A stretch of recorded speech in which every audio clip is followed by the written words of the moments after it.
இதே மாதிரி என்னென்ன இன்சூரன்ஸ் ஃபுல்லா போனா அதுக்கு பார்த்தா இருக்கு முன்னாள் தான் இருக்கு. அப்ப இருக்கிற எல்லா இன்சூரன்ஸ் அத்தனை வகை போக தேவையில்லை. ஆனால் உலமாக்கள் என்ன பண்றாங்கன்னா ஒரு டெக்னிக்கலா ஒரு கிரிட்டிக்கலான ஒரு ஃபத்வா இப்ப கொடுக்குறாங்க. என்ன கொடுக்குறாங்கன்னு கேட்டா முஸ்லீம்கள் வந்து ரொம்ப ஆபத்தான நிலையில் இருக்கிறார்கள், ஏதாவது கலவரம் வந்துச்சுன்னு சொன்னா திட்டமிட்டு நம்மளுடைய சொத்துக்களை தான் அடிக்கிறாங்க. உலமாக்கள் என்ன பார்த்துறாங்கன்னா கலவரம் வந்துச்சுன்னு சொன்னா என்ன செய்யறாங்க, பொருளாதாரத்தில் உங்களை உடைக்கணும் அப்படின்னு சொல்லிட்டு நம்ம கடைகள்லாம் சூறையாடிட்டு போயிடறாங்க. நீங்க போய் அவங்கள சூறையாடினீங்கன்னா அவங்க இன்சூரன்ஸ் வச்சு வாங்கிடுவாங்க. அவங்க சூறையாடி போனாங்க தெருவில் நிற்பீங்க. ஏன்னா இன்சூரன்ஸ் உங்களுக்கு ஹராம்னு சொல்லி நீங்க யாரும் இன்சூரன்ஸ் போடுறது இல்ல. உங்க கடையெல்லாம் அடிச்சிட்டு போயிட்டாங்கன்னா நாளைக்கு என்ன செய்வீங்க, பெரிய கோடீஸ்வரனா இருந்தாலும் நடப்பாதையை கூட வரையல. நடப்பாத வியாபாரியா கூலி வாய்க்கு தான் நீங்க போக முடியுமே தவிர வேற ஒண்ணும் செய்ய இயலாது. இப்ப திட்டமிட்டு இந்த மாதிரிலாம் நடக்கிற காரணத்தினால நம்ம நிர்பந்தங்கிற வகையில் அனுமதிக்கணும்னு சொல்லி எல்லாம் ஃபத்வா கொடுத்தாங்க எல்லா உலமாக்களும்.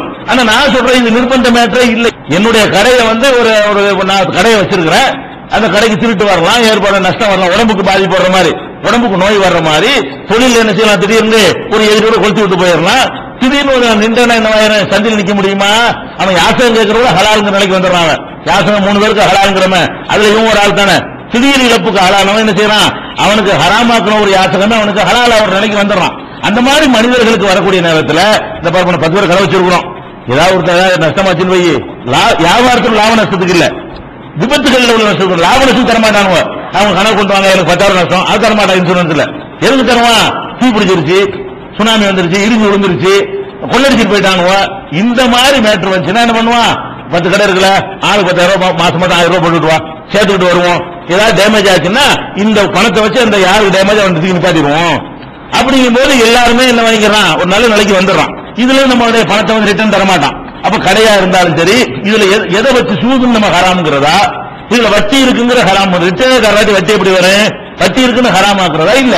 எந்த இன்சூரன்ஸ்ல அது விரிவா நான் போகாம சுருக்கமா சொல்வதாக இருந்தால், எந்த இன்சூரன்ஸ்ல நீங்க கொடுத்த காசுக்கு திருப்பி அதை தருகிறானோ, அப்ப வட்டியும் சேர்த்து தருகிறானோ, அப்ப அது மட்டும்தான் ஹராமாகும். எந்த இன்சூரன்ஸ்ல நீங்க கொடுக்கிற காசு உங்களுக்கு திருப்பிலாம் வராதோ, அந்த காலத்துக்குள்ள ஒரு வருஷத்துக்குள்ள இன்சூரன்ஸ் பண்ணீங்கன்னா அந்த வருஷத்துல வர்ற டேமேஜ் இந்த நிறுவனம் ஏத்துக்குவான்.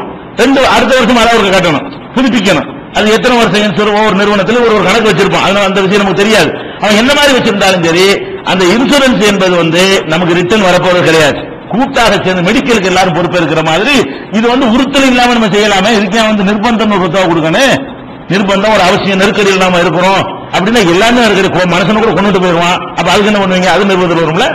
இதை சொல்ற மாதிரி லைஃப் இன்சூரன்ஸ் இதே காரணத்துக்கு தெரியும். இவங்க சொன்ன காரணம் தெரியுன்னு சொன்னா கலவரத்தில் சொத்துக்களை மட்டும் தான் காலி பண்றான், ஆளையும் தான் காலி பண்றான். அதனால இந்த வேணும் திட்டமிட்டு என்ன கொண்டுடலாம், அதுக்காக லைஃப் இன்சூரன்ஸ் செய்யலாமா, அது கூடாதுங்கிறாங்க. அதாவது ஒரு தெளிவற்ற ஒரு நிலையில போயிட்டு இருக்கிறாங்க. அதனால நம்ம அப்படி போக தேவையில்லை. நமக்கு மார்க்கத்துல இன்னது தடைன்னு தெளிவா இருக்கு, அதுல வட்டி தடைன்னு இருக்குது. இந்த மேட்டர் வந்து வட்டி கிரவுண்ட்லயும் சூது கிரவுண்ட்லயும் தான் விளையாடிட்டு இருக்குது. இந்த இன்சூரன்ஸ் மேட்டர்லாம் ஒரு பக்கம் பார்த்தா சூதா இருக்கிறது, ஒரு பக்கம் பார்த்தா வட்டியா இருக்குங்கிறத சொல்றாங்க. சரி, வட்டியா இருந்தால் வேணாம். எதுல வட்டிங்கிறது வருதோ கண்டிப்பா என்ன பேரணி வச்சுக்கிட்டு வந்தாலும் சரி ஹராம் தான். எது சூதுன்னு வருதோ அதுல என்ன பேரணி வச்சுக்கிட்டாலும் ஹராம் தான். வட்டி சூதுங்கிறது வரலன்னா அதே மட்டும் நம்ம வட்டின்னு சொல்லுவானே, அதையே சூதுன்னு சொல்லுவானே, அந்த அனுகூலங்களை நம்ம பயன்படுத்திக்கலாமே. அதனால நம்ம கஷ்டம் இல்லாம போயிருமே, பிச்சைக்கு தேவையில்லாம போயிருமே. அதிகமான பேர் இந்த மெடிக்கலுக்காக வேண்டியும் இந்த மாதிரி பாதிக்கப்பட்டதுக்காக வேண்டியும் மக்கள் கையேந்திக்கிட்டு இருக்கிறாங்க. அதை வந்து கூட்டாக எல்லாருமே சேர்ந்து என்ன செய்யறோம், ஒரு முஸ்லீம்களுக்கு மத்தியில் கூட்டா இருக்கிற மாதிரி ஒட்டுமொத்த பல சமுதாயம் சேர்ந்து கூட்டா பொறுப்பேற்றுக்கிறது தான் அதுல உள்ள விஷயம் இருக்கிறது. அதனால இது வந்து இந்த இன்சூரன்ஸ் நிறைய உறுப்பு கூட இருக்குது. கண்ணுக்கு இன்சூரன்ஸ் பண்ணலாம், என் மூக்கு டேமேஜ் ஆகக்கூடாது இன்சூரன்ஸ் பண்றாங்க, அந்த கிரகத்தெல்லாம் பண்ணுறாங்க. அது டூ மச் ஓவரா இருக்கு. அந்த மாதிரிலாம் பண்றாங்க. மூக்குக்கு பல்லுக்கு இன்சூரன்ஸ், அந்த பல்லு ஏதாவது டேமேஜ் ஆச்சுன்னா அது இத்தனை கோடி ரூபாய்க்கு இன்சூரன்ஸ் பண்ணி என்ன செய்வான், அதுக்கு பணம் கட்டிட்டு வருவானு. பல்லு மூக்கு முடிக்கு கூட பண்ணலாம் அவனுக்குதா, எதுக்கு வேணாலும் பண்ணலாம், அவனுக்கு காசு தான் அவனுக்குதா. நம்ம அந்த மாதிரி ஒரு கிறுக்கு விளையாட்டு காட்டுறாங்கல்ல, அது வேண்டியது இல்லை. அதை விட்டு நம்ம என்ன செய்யலாம், வாகனம் நீங்க விரும்பாட்டா நம்ம பண்ணித்தான் ஆகணும். அது கூடாதுங்கிறவங்க பார்வையிலேயே கூட நிர்பந்தது. நீங்க எனக்கு இன்சூரன்ஸ் இல்லாம வண்டி தாங்கன்னு தரமாட்டாங்க. வீடு, கடைகள், மெடிக்கல் இதெல்லாம் பிரச்சனை கிடையாது.